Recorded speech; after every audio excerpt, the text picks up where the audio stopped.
Hey y'all, I'm Zoe JL. And I'm Alexis Simone. And this is the Soundwaves Podcast, where we dive deep into the rhythms and stories that shape our world. Yes. So what are we drinking today? So today we are drinking whiskey ginger from Free AF. Let's get into the packaging. It is so cute. I love it black. It smells like whiskey. It smells just like whiskey. And so I don't think this has any adaptogens in it. I think it's mainly for taste. Of course, it is another mocktail though. It says it's smoky and zesty AF, the perfect way. Just like these men. The perfect way to take the edge off your day without loosening yours. Oh, okay, heard you. I like it. You tasted it? No, I like the smell. And I like what they said. So yeah, if you've been watching us in the past episodes, we've been choosing drinks that usually have adaptogens in it, like ashwagandha, L-theanine, green tea, lion's mane, all these different things. We forgot that, but it's fine. Mm-hmm. But yeah, so this one is more so for a taste. So let's go ahead and taste it. Cheers. Cheers. Ooh.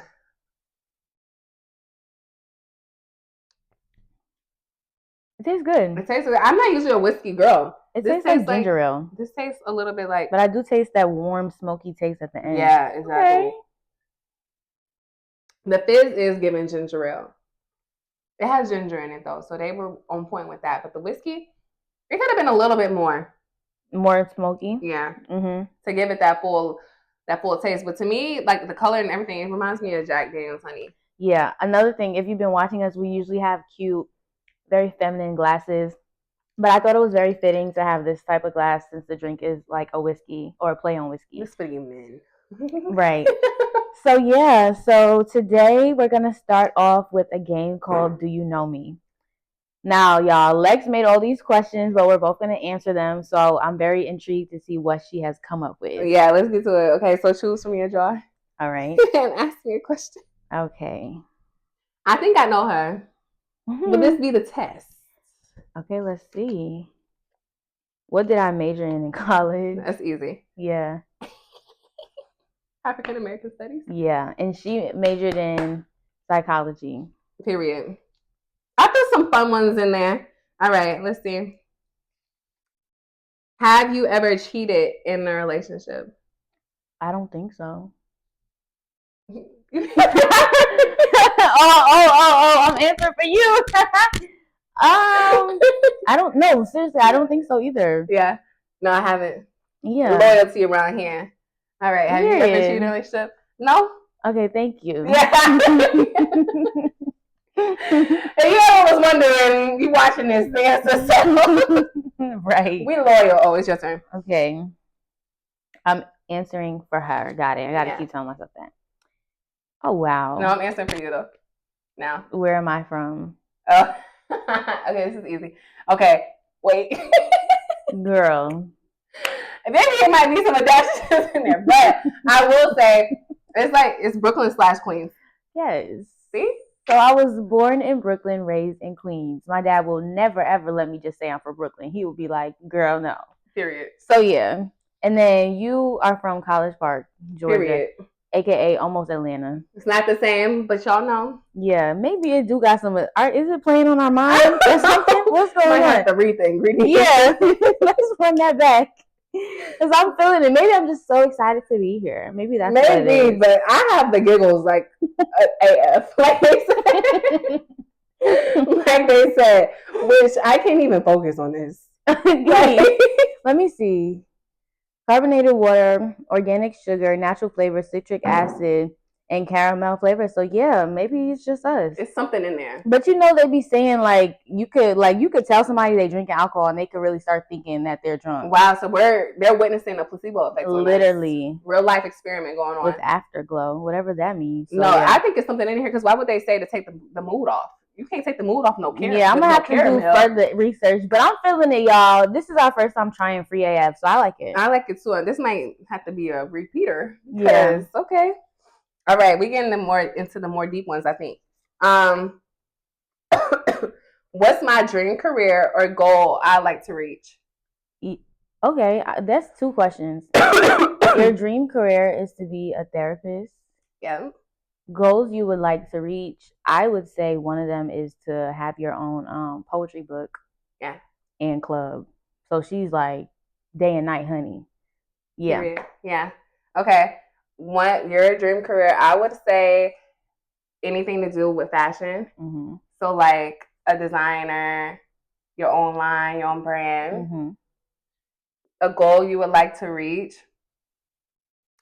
I would say to make some more money with GovCon. Period. And then also just to be more in your creative. Yeah. So yeah. Yep. Okay. Cute. So do you know me or not? What was a milestone moment in my life? we can get deep or we can get very surface. Okay. Yeah, I got this offline. I don't know about that. Okay, let me answer for you first. A milestone moment. Having Cameron. Yeah, that was... If you want to do a personal one, I would say, let's just keep it at having Cameron. I think that suffice. Literally, when I wrote that, I was like, I think that's like a good answer. Beautiful. A milestone moment for you, I would say getting the job you have and like being fully financially reliable. Yes. On yourself and independent. Yes. Period.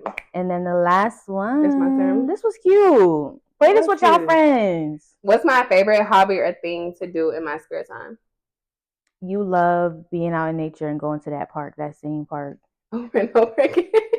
I don't know what's the name of it. That is definitely my favorite, Line Creek. I love all of them though, but that's definitely my favorite one. So it's a favorite thing to do? Yeah, or favorite thing to do. Oh, okay. So that's like the same thing. I'm just wondering what you would say for me because I feel like I don't have one consistent favorite thing. Yeah, I'm going to say it like anything creative though. Like if you're doing like a photo shoot, directing a photo shoot, designing, drawing, I think like that's like one of your favorite things to do in your spare time. That's a good one. Yeah. What would you say? What would I say? Lately, I think that's a really good one. I think lately I don't know anymore. I'm just grateful to be here. I don't know. I would say when you're doing that though, like you're in a great mood when you are doing that. So yeah. Yeah. Okay, cool. So that was our game, y'all. How long we been friends? Since 2016. What we in right now? 2024. So 8 years. 8 years. Oh wow, we're almost 10 years in this thing. She's been in Georgia for 8 years. She can almost be from Atlanta. I know. I hate when people say that. Welcome to the sisterhood. But you really can't get the New York out of you. So period. Amen. I feel the same way about Atlanta. So now that we've gotten done with that cute little game, what did you call it? Do you know me? Do you know me? Hosted by Alexis. We're gonna hop into today's topic, which is really we just want to talk about learning from relationships, what lessons you get out of relationships, and that can be platonic or romantic. Yes.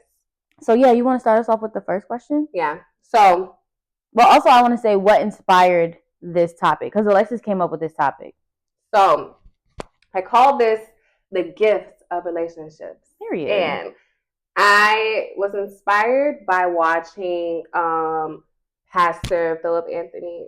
What is his name? Mitchell, right? Philip Anthony Mitchell, yeah. I always get stuck at the Anthony part. Never hear people say their whole name like that no more. But I was watching his video. He was talking about, he's going over in his sermons, the chapter of Matthew.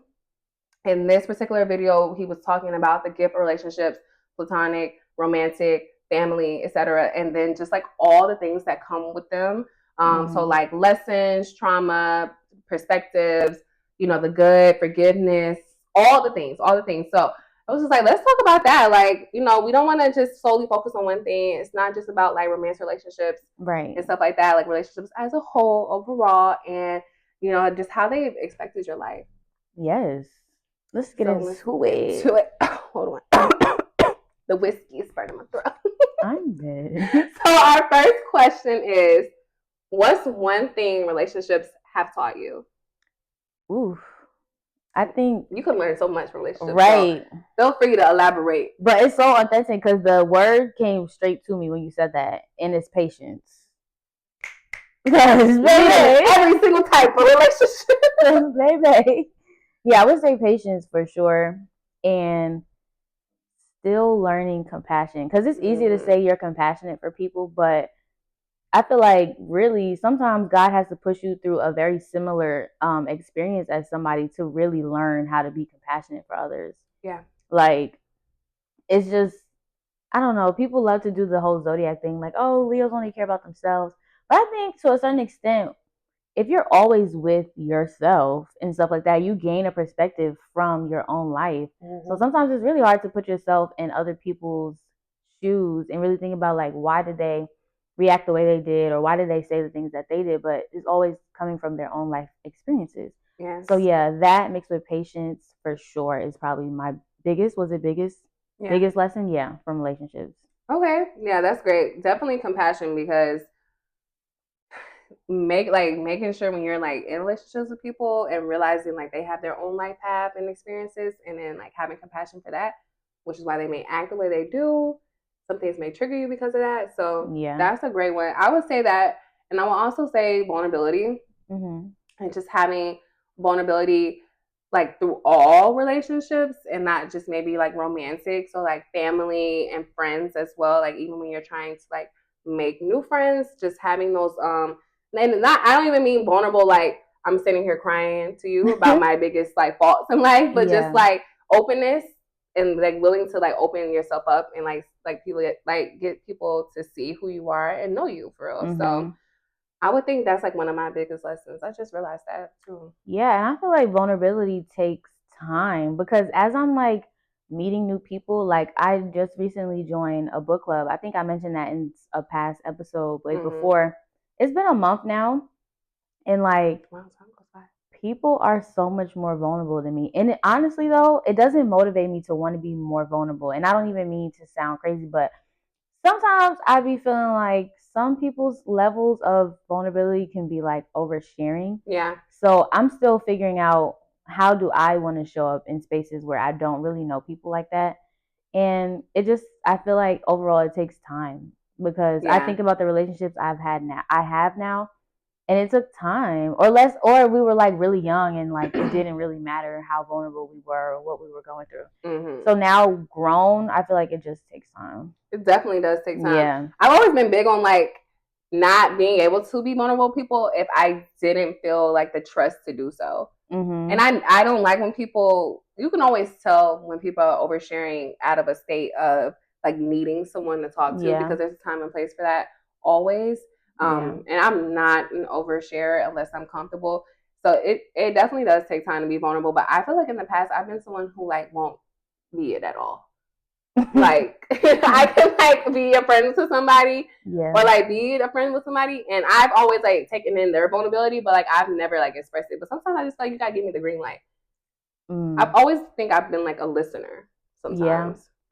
Yeah, me too. And I think now I don't really want to only be a listener. And honestly, I don't, at this point, I don't even know what friendship looks like for me moving forward because I just think as younger girls, we usually like bond over like, oh, boyfriends, relationships, trauma and like, stuff, trauma stuff. So now I'm trying to redefine how do I want to connect with people because I don't want it to always be a venting session. Like even when we go out, and I'm not saying that I don't support those who I love, but like as far as new people, I'm just trying to figure out how do I do that. Maneuver, Yeah. Do not want a venting session. No. We got older. It's really not a lot of boy trauma going on as much. No. It's just not something that you want to like build a foundation with somebody. Not at all. Yeah. Okay. So for the next question, that's cool that it goes straight into this, but what is your perspective on compromise and has it changed over the years? Ooh, for being honest, I feel like my compromise has like moved in the opposite direction.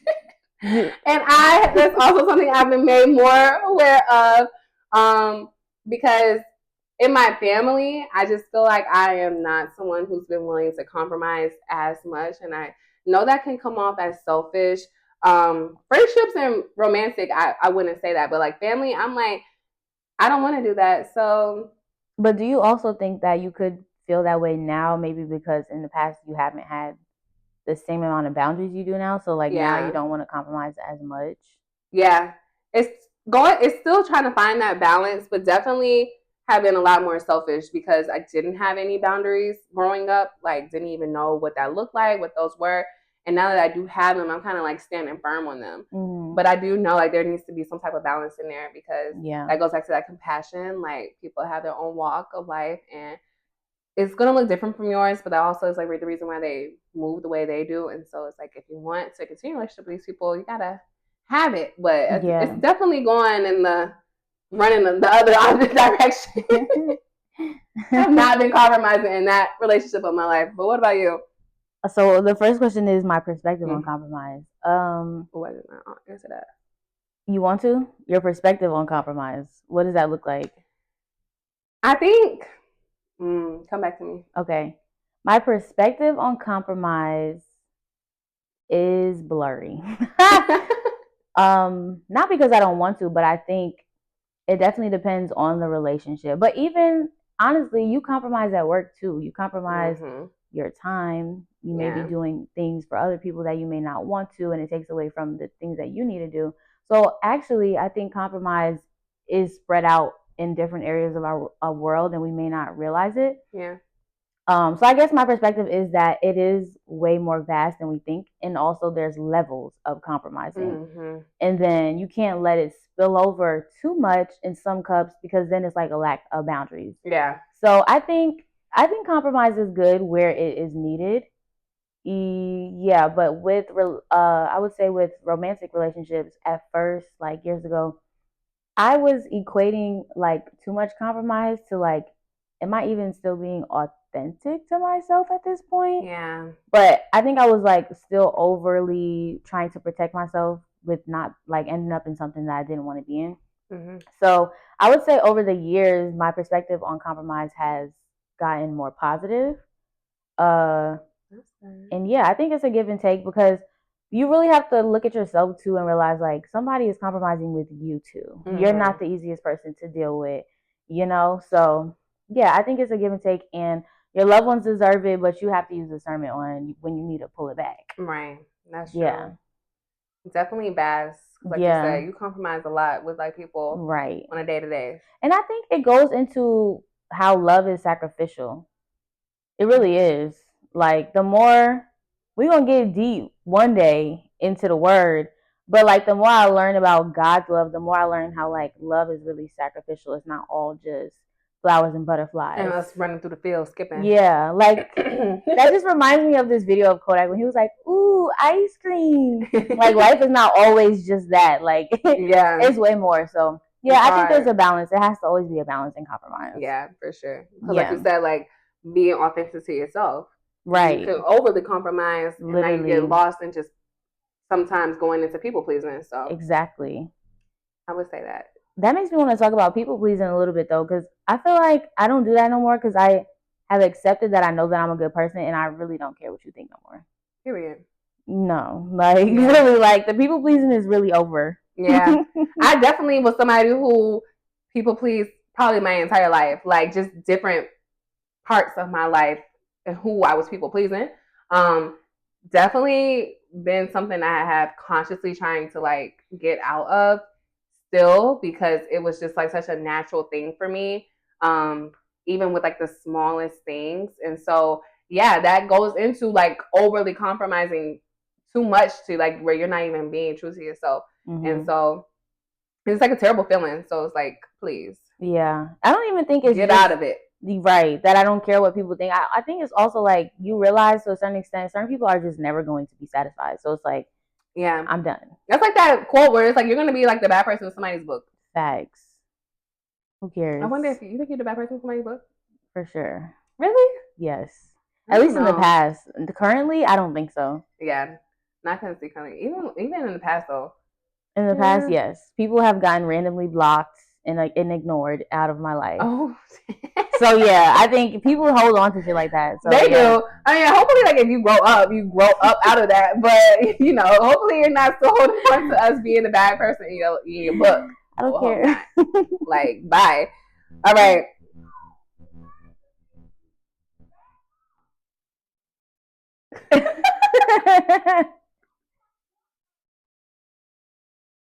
They're ruining our fucking vibe. Okay, let's keep going. Has a relationship ever brought you trauma? If so, how did you heal from it? AKA forgive them. You know you dead wrong for that question. Oh my god. It don't have to be romantic though. Because I wasn't even thinking about romantic when I wrote that. Okay, so break it down again. What's the first question? Has a relationship ever brought you trauma? Okay, let's stop there. All right. Yes, many of them. Since you said not just romantic, yeah, for sure.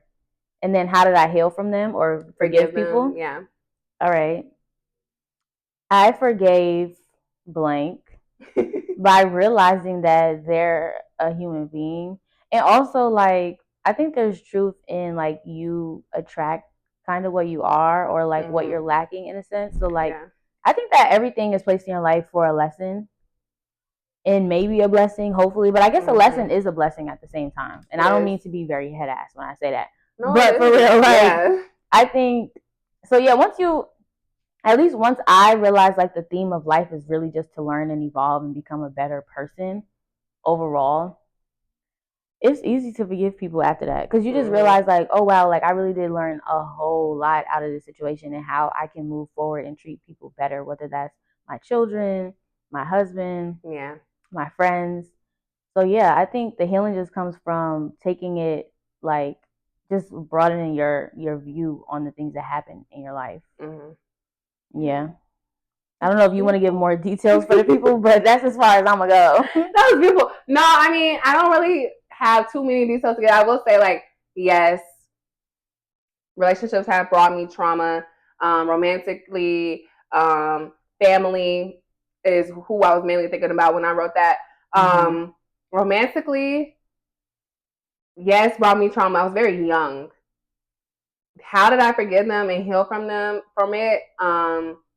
Growing up and just realizing like you're young, you're gonna make mistakes, like this is not the end of the world, life keeps going type thing. Like I just was like repeating like healthier things to myself and then just putting myself out there. Like I feel like when you like start to go through stuff, you want to like naturally isolate yourself, and I was doing that for so long. I was just like, let me get out of here. And that time period, we were like just starting college too, so it really like helps like having to put myself publicly out there and just like meet new people and stuff like that. Yeah. And then also just realizing like, girl, please, the lesson and the blessing from that, because I would never, that same child then doesn't even have the same mindset, attractions, none of that.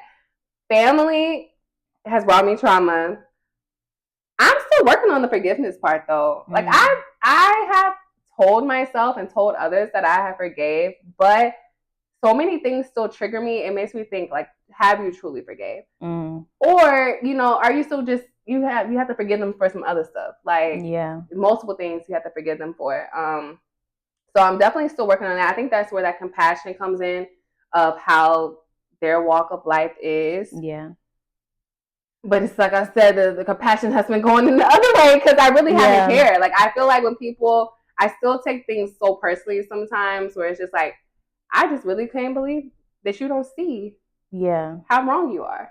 I think in those situations, because I was there for a long time, like although my answer was short, I think I could go more in detail about healing. But I think as far as the like forgiving people stuff, I think accepting that some people really don't know any better. And that sucks to accept. But like literally, like when you look at their life circumstances, like do you really think that they have the capacity to treat you how you want to be treated? Yeah. Have they been treated how they want to be treated? Always no. Do they even have the richness of the relationships that you have in your life? You know, so it's like they have no idea.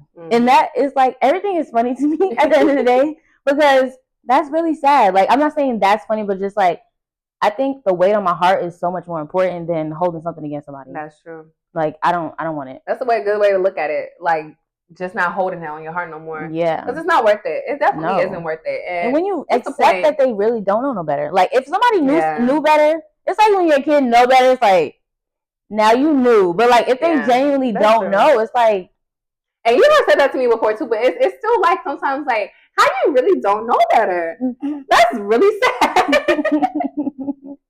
I think, and that's what I'm saying, the compassion comes in because we're just blessed enough to know better. But like when it comes to certain people, I'm just like, you really don't? No, like, no. That's a damn shame. No. And then the healing part, I would expand and just say, I think it's okay to allow yourself to be a mess, but don't like bleed on other people, of course, because I was answering for family, but even like for relationships, that did take a toll on me maybe for like 3 years or so. But I didn't care. Not I didn't care that I was broken, but I wasn't hiding or like trying to. I feel like some people don't accept that they're going through stuff. Mm-hmm. And that runs you straight into the ground. Right. No, yeah, I've been that avoidant person before, where maybe that's where that people pleasing came in at too, because it's like you don't want people to see what you're going through, only because like you still want to be able to be like around and that friend for people and stuff like that. But like low key, like I'm going home to cry after this. See ya. I'm not coming. Sorry. But naturally, I think that also just even romantic, I wasn't hiding it. I was not hiding it at all. Hey, baby, I'm on the floor in the bathroom crying. Sorry, like it's rough out here. Yeah. But other places and other ways, I definitely feel like I've been that avoidant, like trying to cover up, and it lingers. That's how it lingers longer. Facts. And now you look crazy. Facts. Is this okay? I got it. The next question is, what's your favorite part about long-term platonic relationships? Let's keep it light. Let's bring it back. Let's bring it back light. Okay. I love that they like kind of like really do, at least for me, turn into family. That's like my favorite thing. That's cute. I like to call them my chosen family because it's just like the vibes, the comfortability is there. We're having a good time. Yeah. Like you just naturally can be yourself and you're like, yeah, like y'all gonna be around. Or even if you're not, I'm gonna make you be. It was fun while we were you're here to stay. So yeah. I love that long-term platonic relationships like turn into family. Like yeah. I think, is it my favorite? Yeah. I think my favorite part of long-term platonic relationships is like the comfortability that you have. Like when you link your people, it's like we go back to the age that we met. Like the jokes is there. College jokes. Like it's just a good vibe. It always reminds you of like your core, who you are. If they bring out that child part of you. Yeah. So yeah, definitely that. And I think it's cool to see people grow and mature into like men and women for real. Like, wow, look at you, You used to get on my nerves. Then, but yeah, like, wow, look at you grow. Look at you grow. I love that. I love that. That is beautiful. Yeah. It's just like it's just like an awe every time. Yeah. Like, look at you. Right. So that's our answer for that one. All right. How have people in your relationships responded to your boundaries?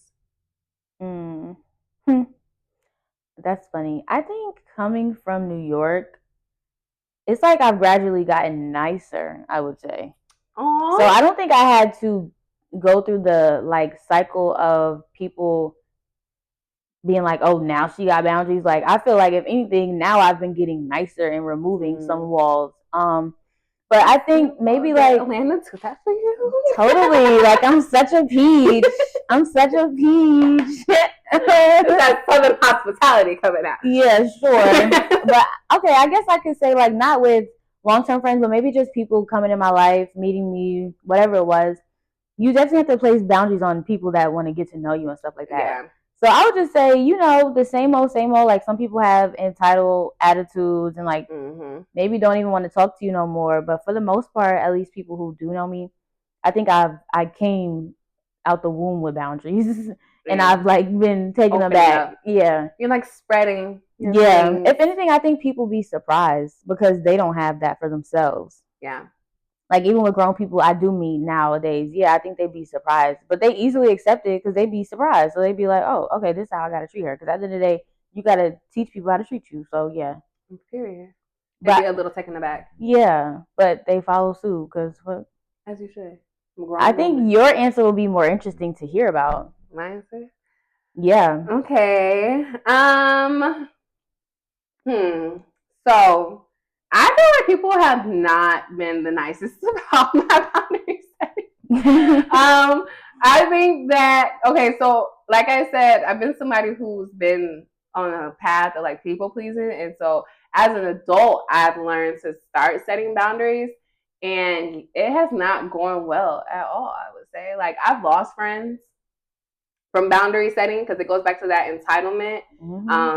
So like these are like friends I like knew as a child and stuff like that in like high school and everything. And so when I started implementing those boundaries, they're like, who is you? We don't know this you and I don't like it. And so they left. And that's how that went. As far as family, they're the same way. It has not gone well. They think I'm like this newfound person who they have no idea and haven't been around their whole life. And it's like they're learning me. But I think it's just like learning, like we're in life to grow. Like we're not meant to stay the same. And I think my core is still the same, but how I want to be treated has changed. And so I'm just like enforcing that in all areas. And the people that got the girlies mad. Yeah. It's funny because I feel like because of like what I just said, like I feel like I've had too much. I feel like in a lot of my friendships that I've been able to keep throughout my whole life, I feel like that's the lesson I bring in a lot of people's lives. Like even in my relationship, like that was a big topic when we first was dating and stuff like that. Because I'll be like, who are these? Why did they treat you like this? Like, why are they talking to you like this? Why are you doing all of that? You're doing too much. Yeah. And I think that just comes from like growing up and seeing people, like adults in my life, overdo it for people. So then I was like, oh, I'm not doing that. And I think that's a lesson that I share with friends and loved ones all throughout my friendships in my adult life. Yeah, that's a blessing.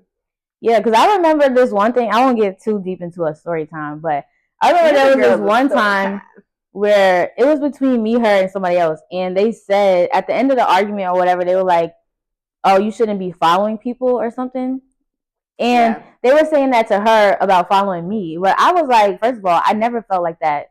How old are we? Come on. Yeah. But also it's like they thought that because she was now putting in place her own boundaries. So you shouldn't be following somebody. It's like people are crazy. They are. And honestly, that it's not the first time somebody has said that to me, not about our friendship, but like another friendship I've had when I started implementing boundaries. And it's just like, wow, that's what you think of me? Exactly. And so like with those type of friendships, like if you're going through something like that, I just don't feel like, do you genuinely love that person or do you love how they are for you and to you? Because if you really love somebody, it shouldn't just be about like how you can manipulate and take advantage of them. I don't like that. Yeah, and like my love language naturally like is gift giving and acts of service. So when you're my friend, I'm giving you all the things. I might see something in the store you like, and I done got it for you. You need to be somewhere. I'm going to pick you up. I'm riding with you. That's how I love. So it never bothers me. But I think when people are not true intentional, like with the friendship, it goes into this is what they can do for me, and I love that. Like I love that they're a person for me. Yeah. And when I implement that boundary, it's like, oh. Yeah, it's like they don't want to humanize you. Like when you can't pick up the ball how you've been keeping the ball, you have your own thing going on. You're a human being. Yes. It's like that's when they get upset, and I think that's when they really tell on themselves, and the entitlement really shows. Yeah. And so I think like friendship wise and family wise, that has been revealed, and that's why they haven't been responding well to it. Yeah. Maybe. So I would just say like if you have to perform to maintain people, you need to stop because that is so exhausting. And it's going to show the real you. And it's crazy because I said that prayer before me and one of the friends actually fell out. I said like, God, reveal who was my real friend. That shit happened like a week later. Won't he do it? Won't he do it, honey? Every time. Won't he do it? Okay. That was yours. Okay. This is the last question, you guys, before we get into our moment. So what intentions do you have in your relationships with people? That's a very broad question. Yeah. I try to keep it lighthearted. What intentions, like with my current relationships? Shoot, I'm trying to get married. Like, okay. Other than that, like overall, I think that's funny that we just talked about like boundaries and stuff like that, because I do feel like stepping into my older 20s and then 30s and stuff like that, I do think that there's like another layer of boundaries you have to set with your parents and like your whoever, like aunts, uncles, grandparents, or whatever, because I'm not a kid no more. So I think intentions is just really just for me to continue to be authentic to myself and be very honest with people about who I am and the things that I want for my own self and how I would like to be treated. So I do think sometimes people don't see you as a growing person. Yeah. So my intentions is just to remain very honest and don't be afraid to have hard conversations and to grow with people. But if we can't grow together, that's fine. Like whatever. Yeah, that's a great one. I think mine would be because that's so needed as we're becoming adults. Like you just figure out more and more who you are.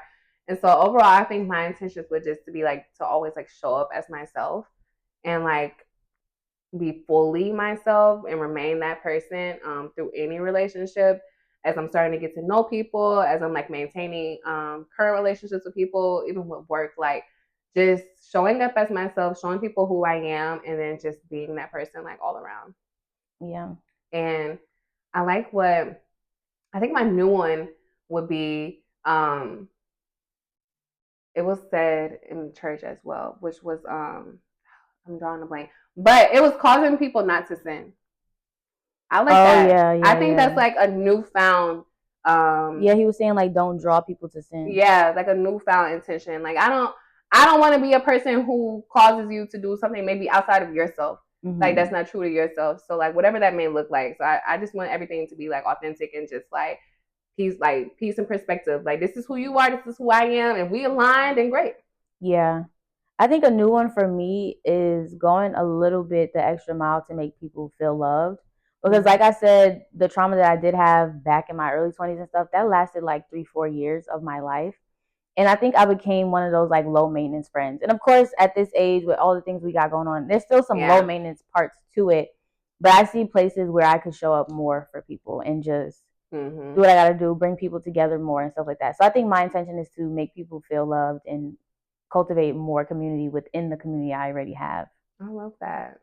I agree. Because I feel like that's how you help maintain relationships. For sure. Yeah, so people need to feel love. Like people love being busy, but people need to feel loved. That's a great intention. Yeah. Yeah, I think that's needed, especially like being someone who's like saying they want friends and like want to maintain friends. Right. Yeah, I would say the same.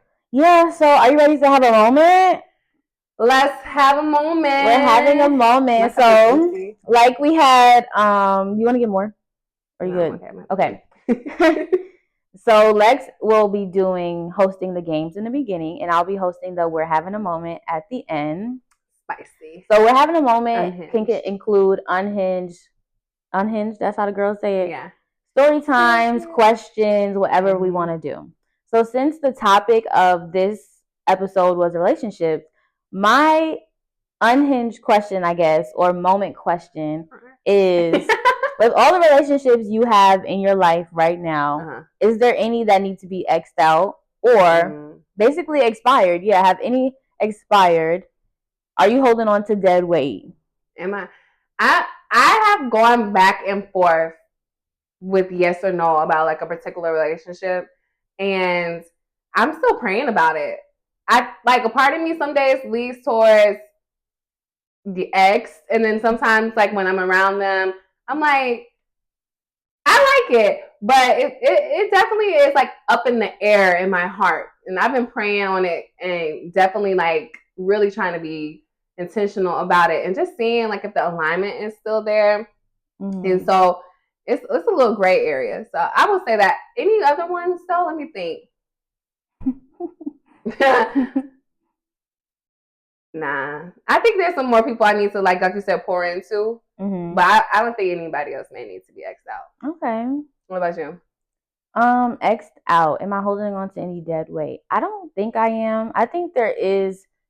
I feel like the one that I'm thinking about is not even like a consistent person in my life. So I just let it dangle where it's dangling at. But if it came to it, yeah, it could get X'd out for sure.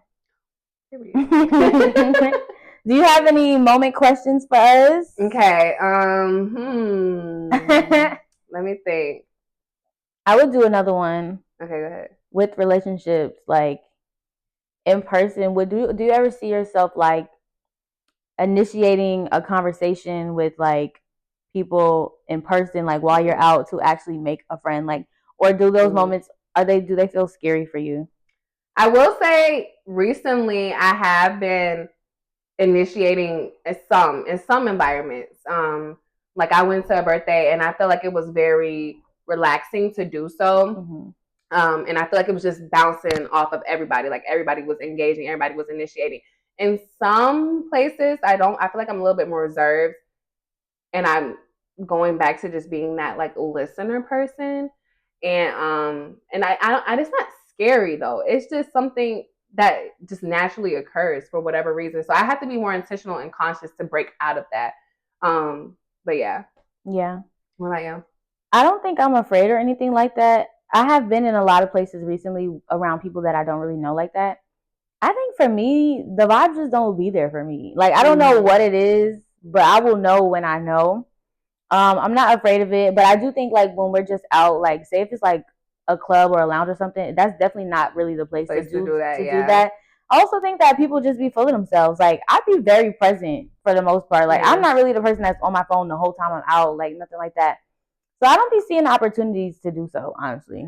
I would say like I'm not, like in a lot of, and not a lot, but in some places I'm just uninterested. Very much so. And I was like seeing somebody talk about that though. Like they have a whole course on it and everything, which I think is a little bit much. But it was like the art of having small talk.